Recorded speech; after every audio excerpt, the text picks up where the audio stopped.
تعالیٰ عنہ نے چونکہ ان کو خرید کے آزاد کیا تھا ان کے پاس آئے اور کہنے لگے ابو بکر تو نے مجھے بوجہ اللہ آزاد کیا تھا؟ کہا بالکل. تو کہا پھر آپ مجھے روک نہیں سکتے. تو یہاں سے ہجرت کر کے شام چلے گئے اور داریہ نامی ایک قصبہ کے اندر سکونت پذیر ہو گئے. یہ تو بڑی دیر کے بعد حضور علیہ السلام خواب میں ملے. ابن عساکر نے لکھا ہے اور حضور نے خواب میں ارشاد فرمایا ما حاضر جفت یا بلال، بلال یہ کیا بے وفائی ہوئی، یاد ہو کے ملنے بھی نہیں ہوتے. تو پھر دن رات سفر کرتے ہوئے یہ مدینہ رسول میں پہنچے. جب حضرت بلال حبشی رضی اللہ تعالیٰ عنہ مدینہ نبی میں پہنچے تو امیر المومنین رضی اللہ تعالیٰ عنہ مسجد نبوی سے باہر نکل کے استقبال کے لیے کھڑے. جب بلال حبشی آئے تو ان کا ہاتھ چوما اور آنکھوں سے لگایا اور کہا یا بلال انت سیدنا و مولا، تو میرا آقا بھی لگتا ہے تو میرا مولا بھی لگتا ہے. تو کہاں غلام آقا کا جوتا بغیر عزت کے چھو نہ سکے اور کہاں امیر المومنین استقبال کے لیے کھڑا. تو عزت کی مسجد میں بٹھا دیا، وقار کی مسجد میں بٹھا دیا.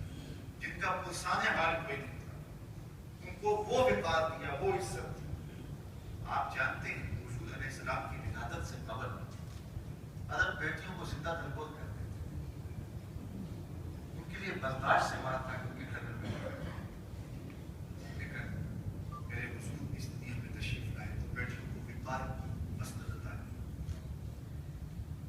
آپ نے یہ حدیث ایک بات نہیں 100 بات نہیں 1000 بات علماء سے سنی ہوگی، لیکن ذرا آج اس کا اس پہلو سے بھی مطالعہ کیجیے، اس پہلو سے بھی اس کا جائزہ لیجیے. حضور علیہ السلام نے ارشاد فرمایا فاطمہ میرے جگر کا ٹکڑا ہے. فاطمہ تو بیٹا تو میرے جگر کا ٹکڑا ہے. آج میں اپنی بیٹی کے لیے کہوں کہ یہ میرے جگر کا ٹکڑا ہے، آپ اپنی بیٹیوں کے لیے کہیں کہ یہ میرے جگر کا ٹکڑا ہے، تو یہ کوئی بڑی بات نہیں. آج بیٹیوں سے پیار کیا جاتا ہے. بیٹی کو جب ہم رخصت کرتے ہیں، ہمارے دیہاتوں کا کلچر ہے آج بھی کہ پورا گاؤں جو ہے وہ اسے الوداعی پیار دینے آیا ہوتا ہے اور باپ کی آنکھوں میں بھی آنسو ہوتے ہیں اور ماں بھی رو رہی ہوتی ہے. تو آج بیٹیوں کے لیے کوئی اگر یہ جملہ کہے کہ میری بیٹی میری آنکھوں میں ٹھنڈک ہے، میرے دل کا ٹکڑا ہے، میری جان کا قرار ہے، تو یہ بڑی بات ہے. جس زمانے میں بیٹیوں کو زندہ درگور کر کے باپ فخر کرتا تھا، اس زمانے میں میرے حضور نے فرمایا بیٹیوں کو قتل کرنے والے سن لیں میری بیٹی میرے جگر کا ٹکڑا ہے. یہ صرف کلمہ محبت ہی نہیں، کلمہ جہاد بھی تھا اس زمانے میں.